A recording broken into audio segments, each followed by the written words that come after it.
The global economy has become unpredictable with concerns over stability and security on the rise. Here's Kristalina Georgieva, the managing director at the International Monetary Fund. We are gathering at a time of high global uncertainty against a backdrop of major and ongoing shifts in trade, geopolitics, and technology, including financial technology.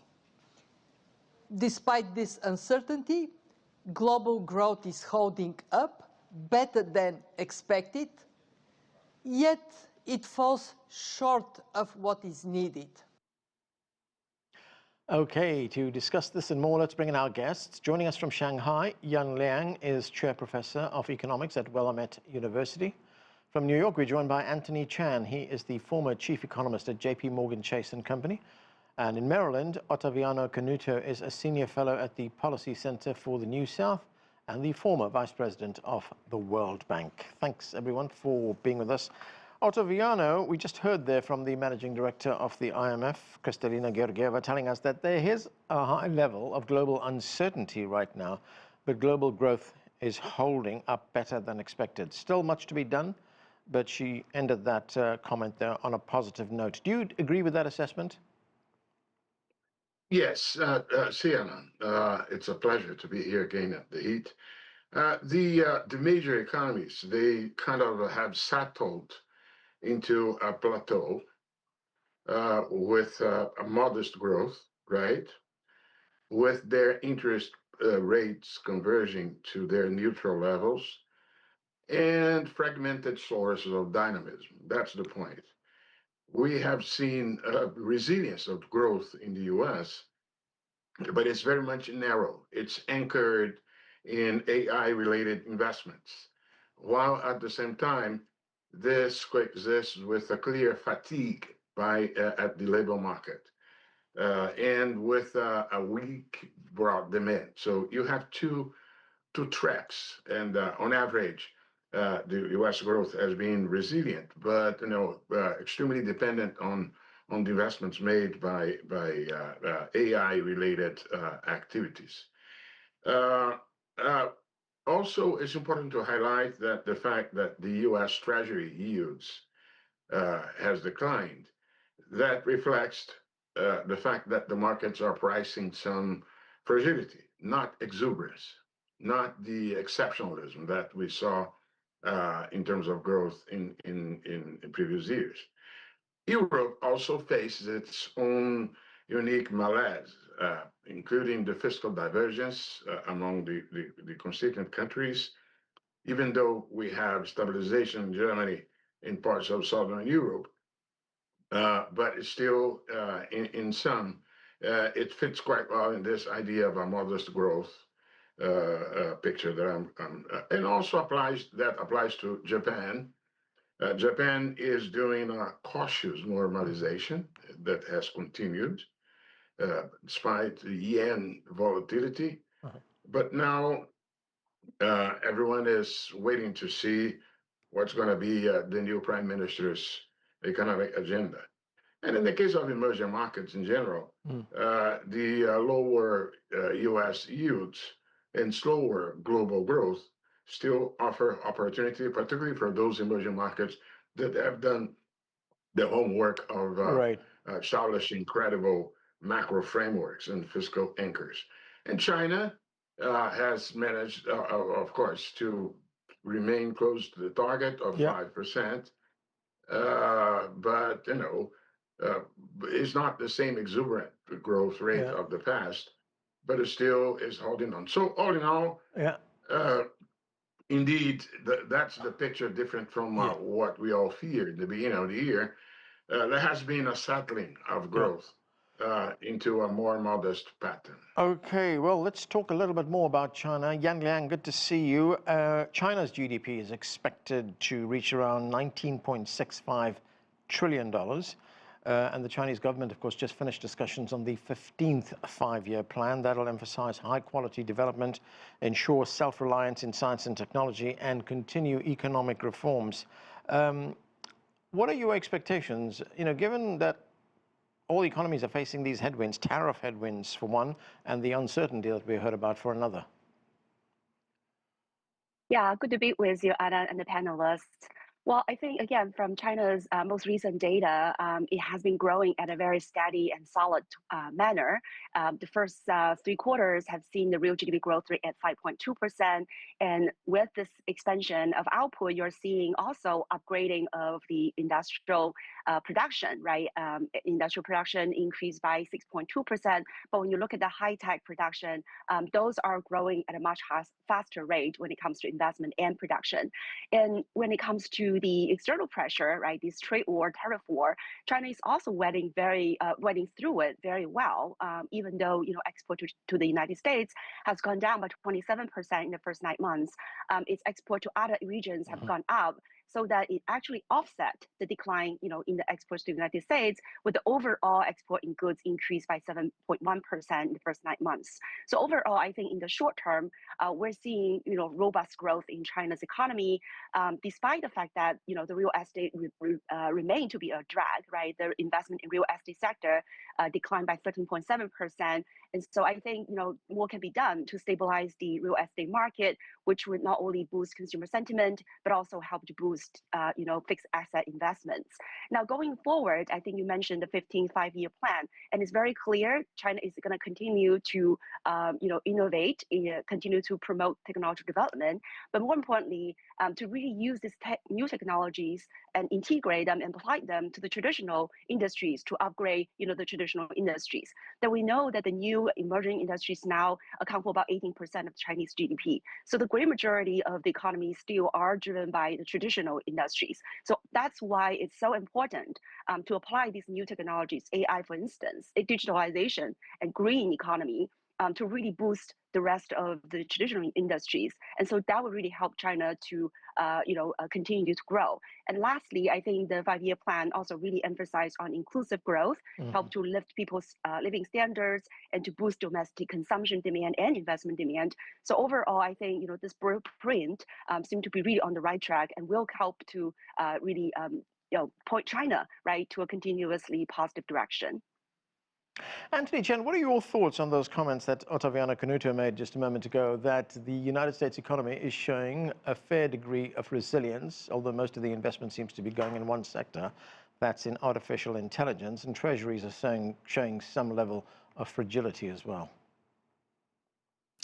Well, I agree that the U.S. economy is showing signs of resilience. In fact, the probability of a recession this year is almost nil, almost non-existent.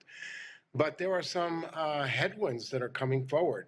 For example, we know that at the end of September, almost 100,000 federal workers basically accepted either voluntary separations or something of that nature. So they're taking payments and they're not coming back to work. That's 100,000 jobs.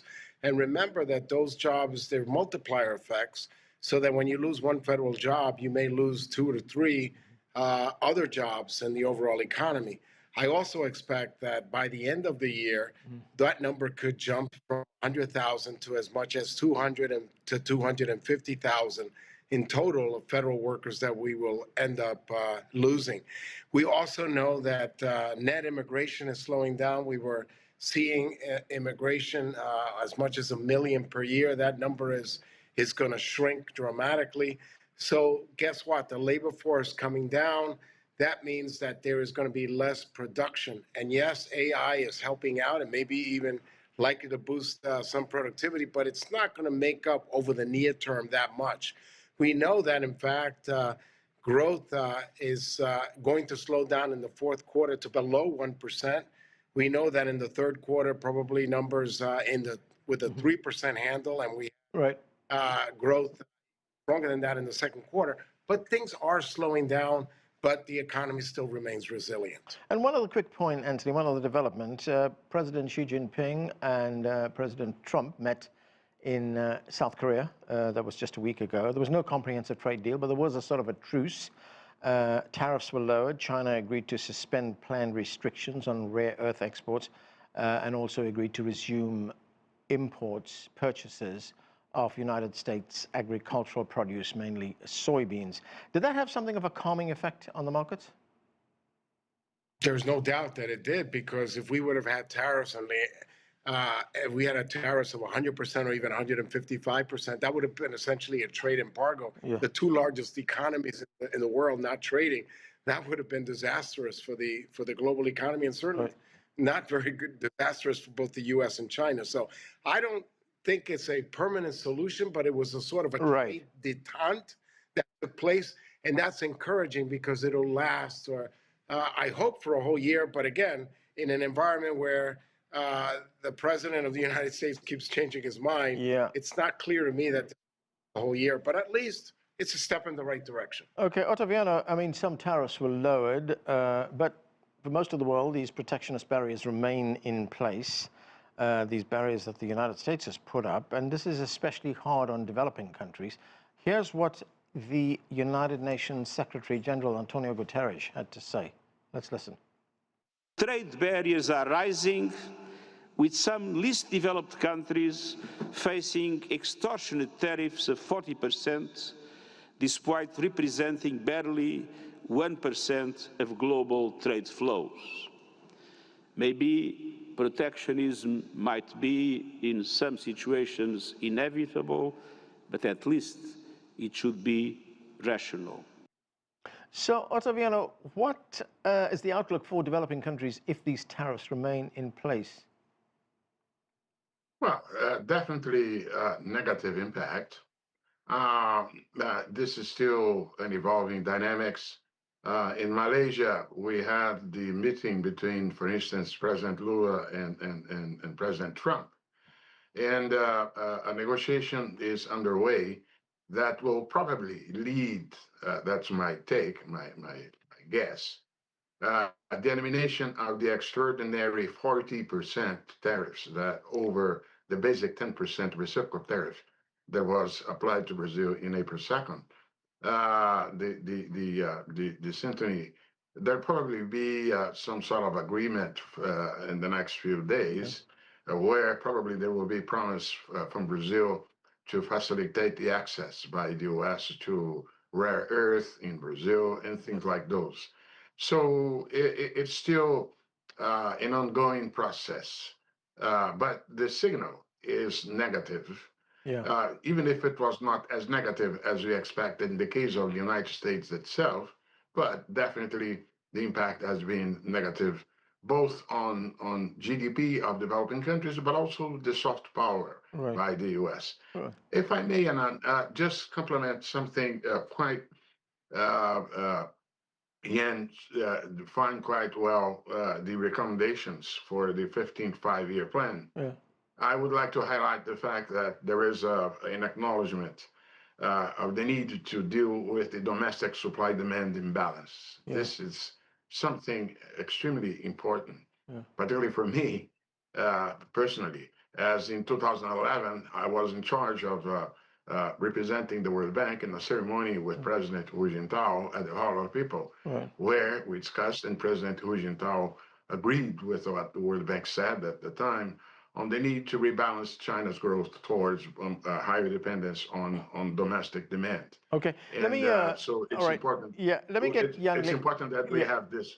Let me get Yang Liang's response to that.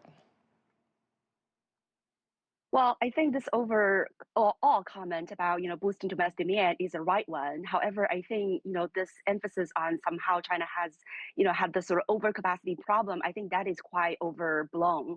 If you look at the new industries, the new trio, for example, most of the products are sold domestically, right? 87% of many of these green products and EVs, batteries, and solar panels are consumed at home. But because China's sheer size of its industrial production, some of these products are sold elsewhere outside of China. But again, all of these low carbon technologies are not only helping countries to materialize their green transition, but it also help countries to really boost their own, industrial supply and production. And as China now, more and more private enterprises are going abroad and produce outside of China, I think that is an added, bonus, I think, for many of these countries. Now, again, I think, China knows well to boost its domestic production and consumption investments according to the dual circulation strategy. So I think it is in the mind of the Chinese policymakers. But again, I think they wanted to promote consumption in a sustainable and endogenous way instead of giving handouts and so on and so forth. Last but not the least, I think there is the misconception about China's safety net is very, very thin. As a matter of fact, the Chinese people enjoy the youngest retirement age, and their replacement of their retirement benefits is over 81%, which is much higher than the OECD countries. So I think overall, China, it is in the Chinese interest, right, to lift the people's standards of living and consume more. But at the same time, I think we need to see this in a more fair light.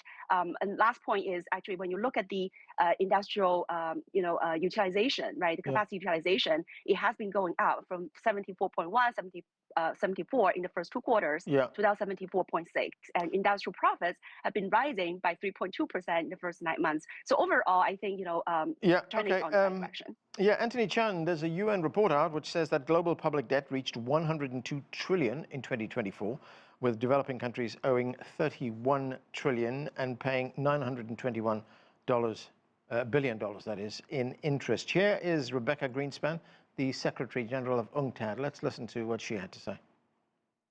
True stability means countries can plan beyond the next payment, invest in their future, and build, not just survive. What we have now is perpetual crisis management dressed up as normality. Anthony, I've just got a minute left. How troubling is this scenario? I think it is troubling because we are seeing debt really in all parts of the world rising, whether it's the United States, whether it's other countries, even in China, and Liang can attest to that. There's a lot of debt out there. And so when you have this debt, if there's a slowdown, you have less flexibility to react to that. And there's no doubt that today, compared to 10 years ago, countries all over the world have less flexibility to react to a crisis. Yang Liang, very quickly, there was a long piece in the New York Times on Monday which said that China has built a bulwark, as it called it, against any kind of threats it could face from the outside. It's become very, very self-reliant, and this has taken place over a decade, over the last 10 years. What are your thoughts on that, very quickly? Yeah, well, I think China is balancing national security and its high-level opening. So yes, on the one hand, China is building self-reliance on some core technologies. On the other hand, I think what China is doing is to promote interdependency rather than other countries being dependent on China or the other way around. So I think that is the right approach to strike this fight balance. Okay, and we have to leave it there. Yang Liang, Anthony Chan, Otaviano, Canuto, thanks to all of you for joining us. To continue our conversation, we now take a look at Pakistan. I spoke with the Pakistani Finance Minister, Mohammad Aurangzeb, about how Islamabad's economy is weathering geopolitical headwinds and asked him about his thoughts on the impact of US tariffs on economies worldwide. I thought the overall mood is more positive than what I saw back in April, because where people thought there's going to be a huge amount of disruption, and these are still early days. It might very well lead in that direction, but I do see and find the resilience still coming through for two reasons. Since you talk about trade, one is that a lot of countries around the world did not get into a tit-for-tat discussion. That's one part of it. The second is, of course, all the structural reforms, the macro discussion. But the other thing is that a number of countries also saw this as this challenge and converted it into an opportunity. And I'll tell you how we've dealt with it as well.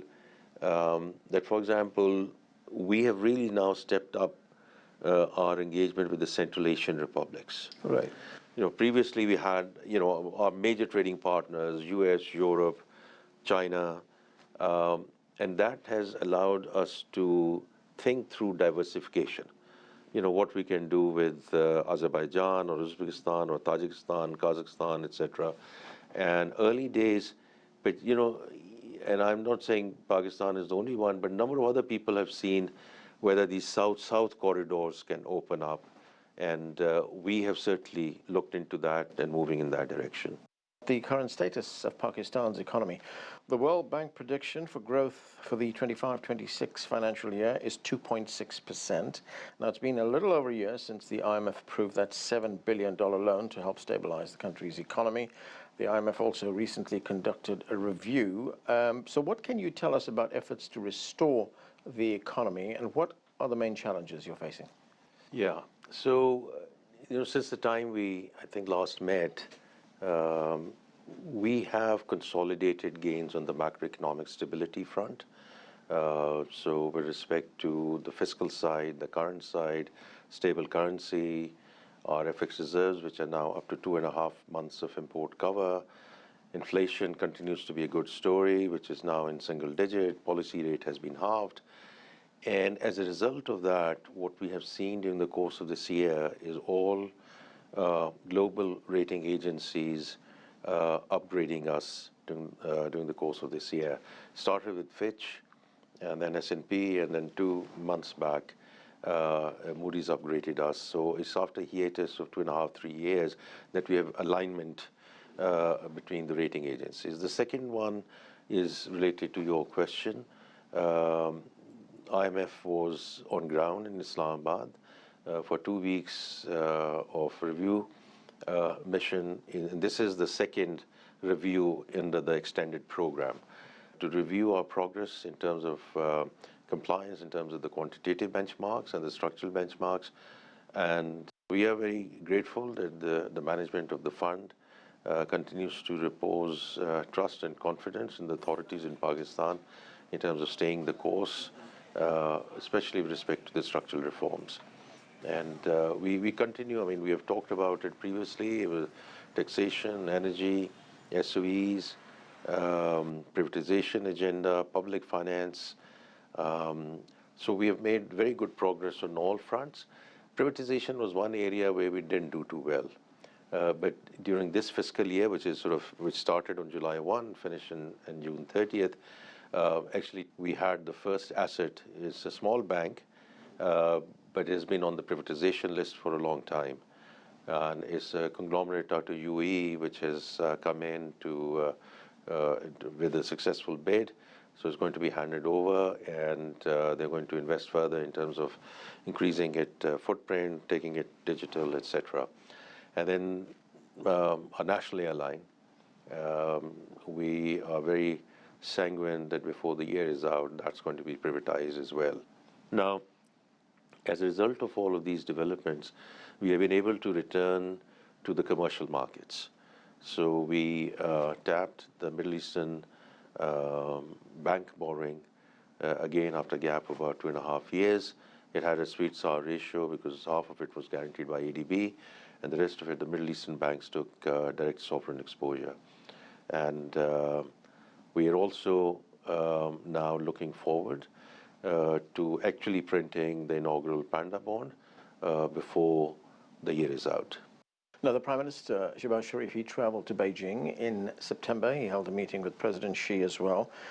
China and Pakistan share this all-weather cooperative partnership.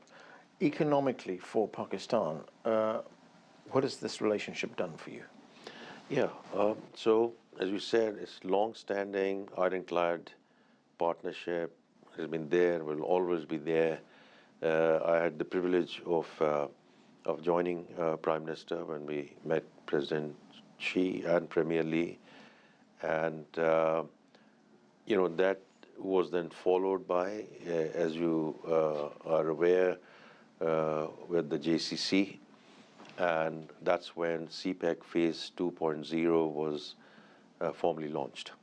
So what that means is that everything that happened in the China-Pakistan Economic Corridor, which was a flagship for BRI, the Phase 1 was all about infrastructure. Now, Phase 2 is all about monetization of that infrastructure using the special economic zones, etc. And this is very much private sector to private sector. And I can tell you, because I accompanied the Prime Minister last year as well, and before we went to Beijing for the leadership meetings, we were in Shenzhen. So what happened last year, we had a number of MOUs signed in Shenzhen. The difference this time around in Beijing, we had 24 joint venture agreements signed, right? Because so we have traveled from MOUs to JV agreements, which means there's real traction now. And it is going to be very much, private-owned enterprises from China working with the private sector. And our role is going to be making sure that we provide the necessary ecosystem. So to get into a bit of detail, phase 2, what is the focus there? Focus is investment. First of all, making sure that the $19 billion plus trade that we have, we take it to the next level. And we have an FTA in place, and this can now be upgraded. That's one part of it. The second part of it is investments, and investments in all areas of mutual interest. It's minerals and mining, it's agriculture, it's AI and IT. I would say these are the basic areas, and then there are, there can be other areas around pharma. When I say pharma, I think we have a huge opportunity to get the vaccination production going in Pakistan, right? And, we saw it firsthand when the unfortunate COVID situation came in, and we had to go helter-skelter, right, finding the vaccinations. And this is one of the key areas where we can work with the Chinese enterprises to get that thing going in and the production going in Pakistan. So I might have mentioned to you previously as well, because we have a good example of how these joint venture agreements can work. And Service Long March, I think I might have mentioned to you previously, is a truck tire manufacturing joint venture.